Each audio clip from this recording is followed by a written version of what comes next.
Alright, what's up guys? We're back with another Diablo 4 video here. In this video we're going to just kind of look at D4. Is D4 bad? D4 good? D4 mid? Kind of what my thoughts are on the game so far in Season 2. Now I haven't played a whole lot, just I was really busy with work right after the initial launch of Season 2. So I didn't get too far into it. I've really only had much of a chance to play the last couple days. I'm going right now to do the stronghold here so I can unlock the druid quest. A couple changes that are very noticeable, and if you've been playing, you probably already noticed it. Just how much faster the mounts are now. You definitely get from A to B much faster. You don't really feel it, just like looking at your mount moving on the screen, but in terms of how quickly you get somewhere, it's very noticeable. So a couple things like that I also have noticed, and just what I've seen that I like, what I don't like. So the vampire powers are pretty cool. They're powerful, and you get access to them very early in the game, and I like how they work. Not so much this gear aspect of it. It just seemed like it was sort of unnecessary. It just makes changing gear more of a chore than it should be early on. If you've got some powers that you're kind of invested in that help your build as far as leveling goes, or what have you. But I'll show you, a couple powers that I have right now that I think are pretty strong. I mean, this one, so I can fear, like if they just hit me, they get feared, and then I am guaranteed critical strikes on them. Just anytime I cast a skill, and this counts as my basic skill, I'm healing for 2.3% life at level 2 on the power. So doubled if I'm below 50% life, so it gives me a lot of sustain. And then just extra damage reduction for each percentage of life I'm missing. It's really increased survivability. And then Hemomancy here just does a lot of additional damage based off of my max life, which I was kind of already planning just how this build is working on stacking life to go along with overpowering, just to see how overpower can kind of stack up like at the end of the game, or at least while I'm leveling, how it'll work. So kind of what I'm thinking now is, I'll get this, I'll get Werebear is my true form, and I'll have guaranteed overpowers from that every so often, and then also guaranteed overpowers from this every so often, and then also guaranteed overpowers from this. And I can't remember exactly because my last druid was a Nature's Fury druid, so I didn't really look at the overpower nodes, but it's possible there's some more guaranteed overpower in there as well. So just curious to see like how it stacks up, but that 40% of max life is physical damage. I think that can become pretty strong, at least especially for leveling. Well, I'm not 100% sure how it'll stack up in the end game. So one thing also just with Season 2 that I've noticed here is with the new basically like green hell tides, or these areas here they call blood harvest. So those areas are really good. And then there's also a lot more frequent Legion events. So just between this and the Legion events, leveling is pretty quick, and it feels like you have something like worthwhile to do constantly. My only gripe is that just with how little I've been playing, I haven't actually got enough because I'm really just running around like trying to kill the monsters as quickly as I can. And so I don't even have enough materials from that to actually level up my potions now to the level 30 buff. Oh, and this is another cool thing from that one power. When I do overpower, it drops those little red orbs, and if I walk over them, they explode and do a lot of damage. So that's kind of cool. And just, you know, extra AoE damage is always good. See these things here.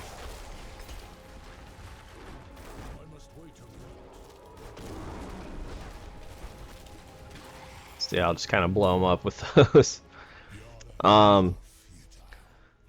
So I think that's one area that D4 is like the faster leveling. It's a little bit of a band-aid to more of an inherent problem on just that the leveling experience. Like the PoE campaign is really good, and I thought the first playthrough of the D4 campaign was alright, but it wasn't like, I don't really know if I would want to redo it because there's so much like forced dialogue and cutscenes. It's just like they need to rethink their storytelling method to make it more friendly for seasonal players to level up through. I mean, I don't really think anyone plays the story mode to level up a character anymore. I don't know if it's even efficient. But there's not really any rewards for doing it. And it's slow. It's, you know, the story, I think while you were going through it was fun, but now that you know the end of the story, it's like not that interesting. It didn't really have the, you know, to me, like the Diablo 4, I mean Diablo 2 and Diablo 1 stories were just really good, and the storytelling method was done in a way where you didn't really have to, like, it was done through a few short cutscenes and then a lot of just in-town dialogue where if you didn't, you know, if you'd already done it, you could just easily click through it. Or, you know, even if you played it, like when I replayed D2 Resurrected, and I did a run where I just listened to all the quest text and like talked to all the townsfolk, which was something that I hadn't done before. So even then, like, there was new things that I learned or discovered in the D2 story that even after 20 years were new to me. So that was kind of a neat experience, and just that sort of depth and method of storytelling, I think, is superior to like the D3 and D4 method, where it's just kind of like on, you know, on rails. Like, you're very guided through the story. There's just too much like in-game cutscenes for an ARPG. Like, I think in a normal RPG it would not be an issue, but in an ARPG, like, anything that slows you down from killing just hordes of monsters is an L. It needs to be looked at.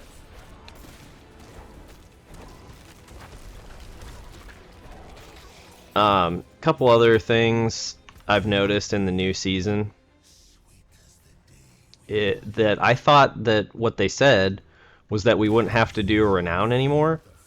But that's definitely not the case, because there is still all the renown is needing to be done yet again.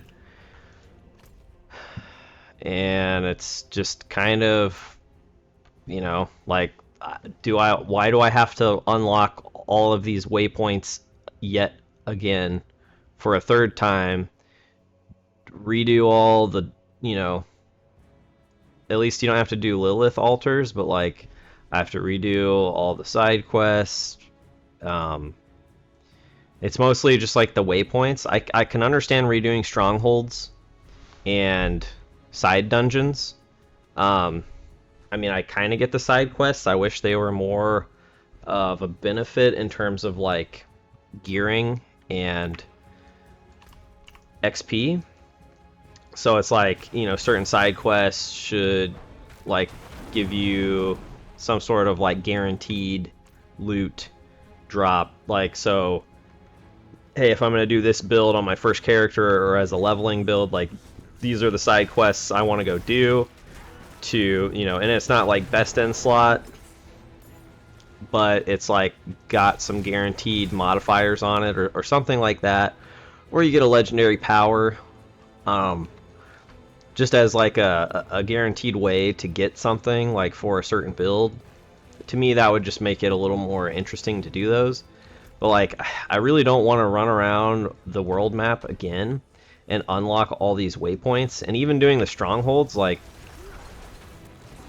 the strongholds are sort of fun, but at the same time, like, I've already done them enough times now that, like, I'm not really looking forward to it. It's just basically a chore. And so, you know, I think Blizzard needs to look at that, like, just in terms of the renown aspect of it, like giving you points for your build.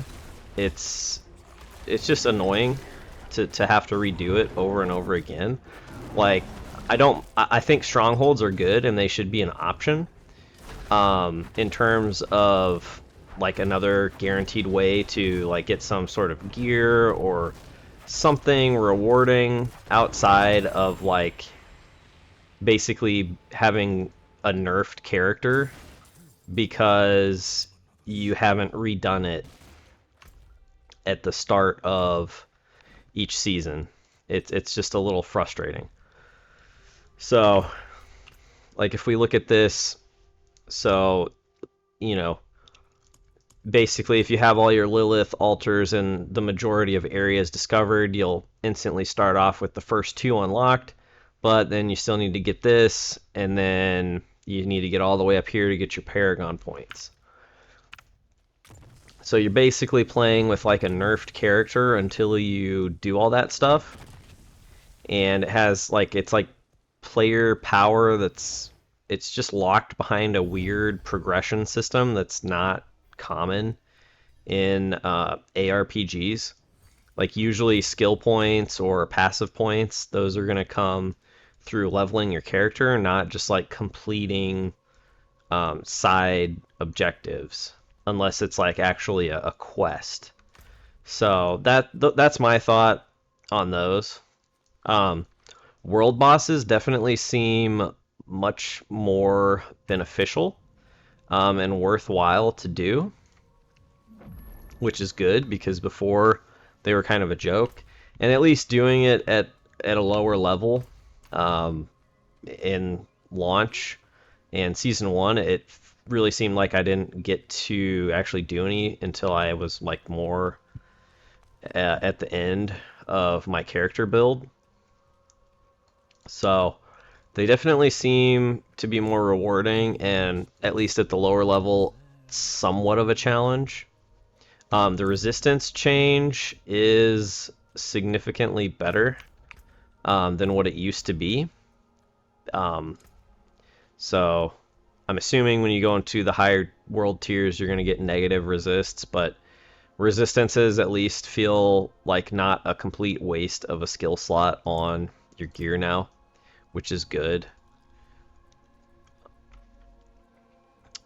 Need to double check. Oh, I don't even remember. I'm trying to remember what all the spirit boons were. Can't remember if I have enough to unlock all of them. So we'll do that here in a minute after I finish up this video. So right now I'm just leveling with a werebear, as you can see.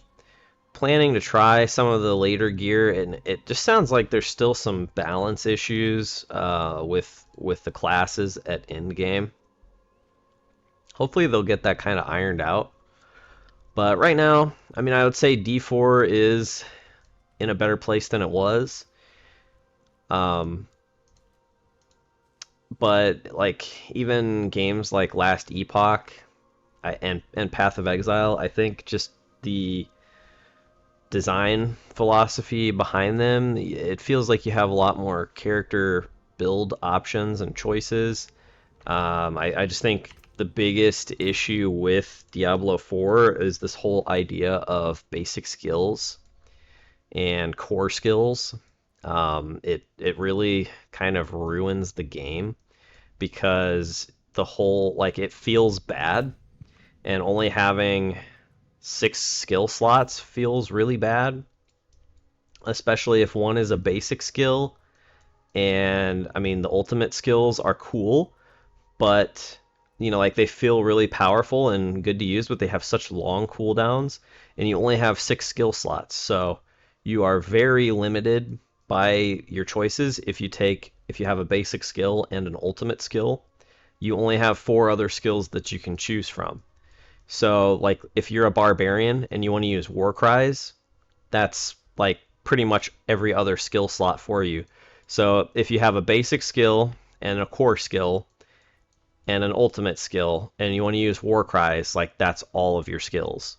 So, you have really only one active ability that you're going to use. And so it just feels very overly limiting on what you can do. There's a lot of skills that feel like they should just really be passive abilities and not take up a skill slot. Like for instance, like Cyclone Armor, this doesn't need to be an active ability. Same thing with Earthen Bulwark. Like they could be some sort of passive ability, um, like a summons. Like why do these need to take up active skill slots?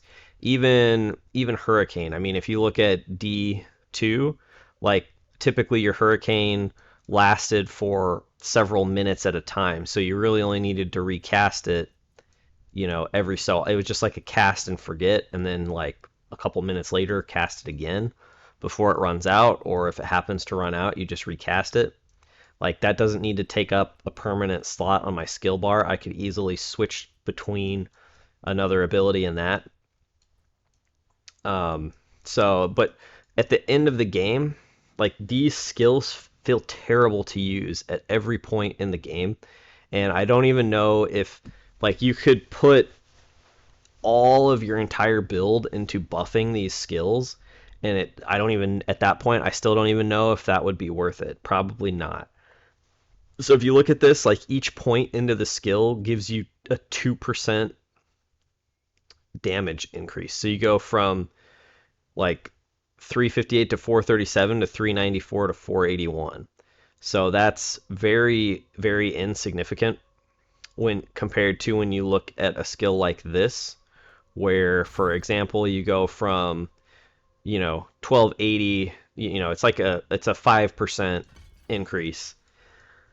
So you can a lot of times you can buff these skills more by a passive node somewhere else on the tree that just increases your damage somehow, than if you actually level up the skill itself. So these feel bad. I think they should, if they want to keep this, just make it a 1 out of 1 point, and then have um, these other options back here. But like these don't need to be 5 point abilities. It should be a 1 of 1, and then increase their power like significantly, like maybe double it, or make the 1 of 1 as powerful as the 5 out of 5 skill, and maybe they would be not so terrible, and then just make them like a mandatory skill choice. So keep the 6 skill slots, and then everyone just has one basic skill choice. If they want to have ultimate skills that are limited to like one per character, like you can only have one ultimate skill chosen, make that its own skill choice as well, so that every character has a basic skill and an ultimate skill by default, and then all of your other skills are free to choose from the rest of the tree. And there's a lot of things in the trees that I think need just a big pass um, with balance on. I mean, like this 1 point for 3 spirit. The only reason you would ever get this, and it feels like a wasted skill point, is if you want to get this, basically. So if this was more like in the realm of increase your spirit by like 10 to 20, then I think it would be worth picking up. But 3 spirit is, it feels like a complete waste of a skill point. And there's many more examples across all the classes on um, how some passives are just seem, or some skills just seem very, very bad compared to other choices. I do like the key passives, and one thing I think they should do is like all classes should have a minimum of 6, like the Druid. I was very disappointed when I played Barbarian and they only have like 4 options to choose from. And they all are basically the same thing. It's just like more damage. No interesting choices. Like when you look at the Werebear, you can see that there's, or I mean the Druid, you can see there's a lot of just and some of them are more interesting than others. Um, so I would say like, but you can see that they're themed around a certain build. Like this would be your storm uh, passive. This would be your nature passive, like of storm and earth. This is earth, but you can also get something that there's a legendary power that makes this apply to your storm skills, which is interesting. These ones here are more just stats, but like let's say you're a permanent werebear, then this makes sense. If you're switching back and forth between shape shifting skills, this would be, what would make the most sense. And same thing here for a werewolf. If you're a permanent werewolf, you can get a lot of just permanent increase to your stats. So that's interesting. And then what I think they should do is make like an end game amulet, give you like, and like a plus to these passives here. So like let's say you could get +1 to Ursine strength and then have 2 points in it, and like let's say it, instead of 20% it's like doubled, or even slightly more than doubled. Or you could have like 2 of the key passives, like one selected by your skill point and then a +1 from a piece of gear. So you could have like the Ursine strength and Earth and Might, something like that. Just, I think that would open up a lot of more build options and make a lot of stuff more viable. But right now, I mean, it still just feels kind of like D4, like leveling up. I'm not really enjoying it, to be honest. It feels like a waste of time until I get to World Tier 3 still. Like, there's no point. Just, like, I just have to get through it.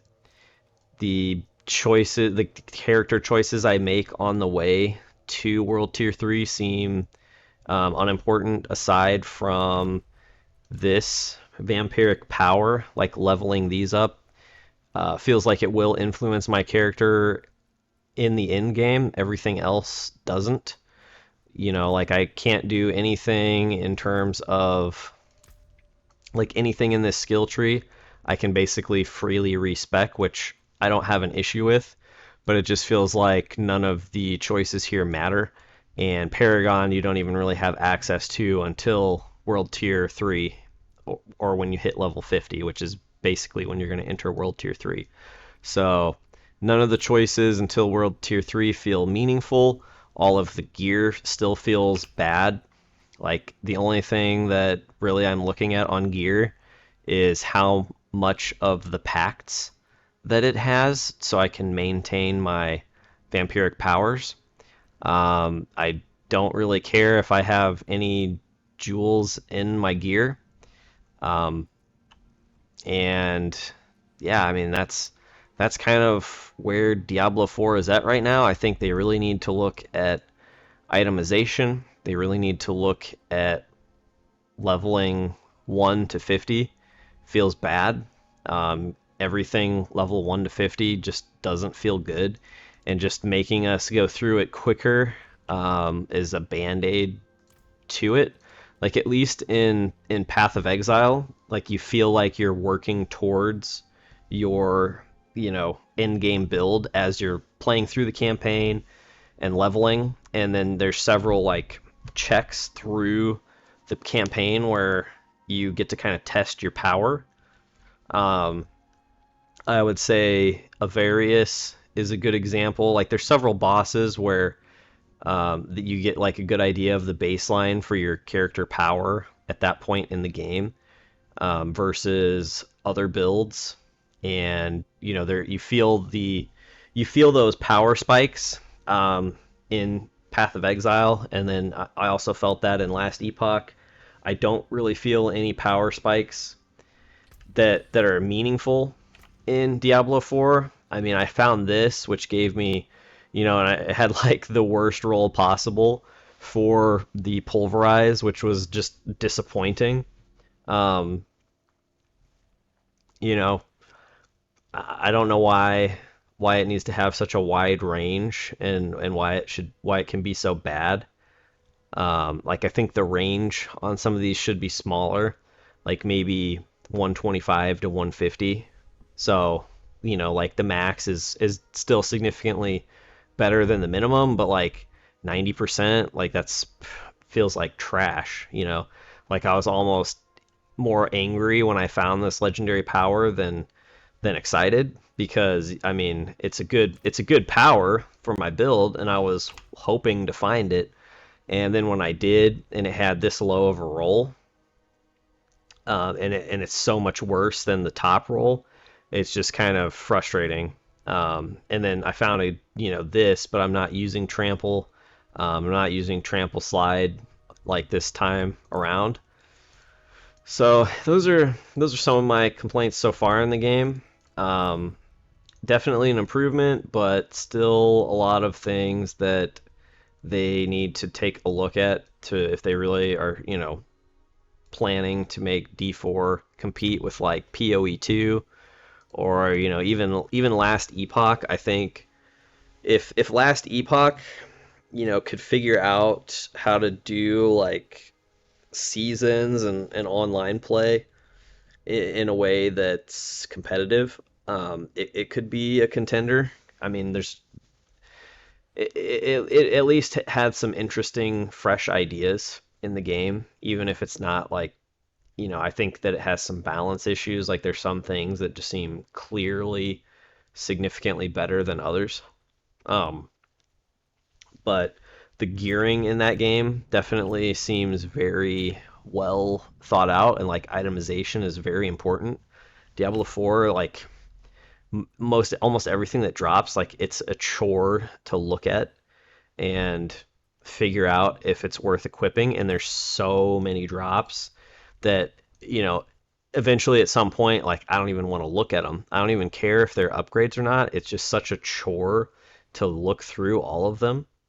With the amount that drops, it slows your progression down so much, and the chance of actually getting an upgrade is not that high. So I'll end the video here because it is starting to get a little bit long, but those are my thoughts right now on D4 and kind of where it's at. Let me know what you guys think down in the comments below. If you enjoy this type of content, please hit that subscribe button. I'm getting close to 1,000 subs. Really helps me out. So thanks for listening, guys. Thanks for watching. And remember to give them the D.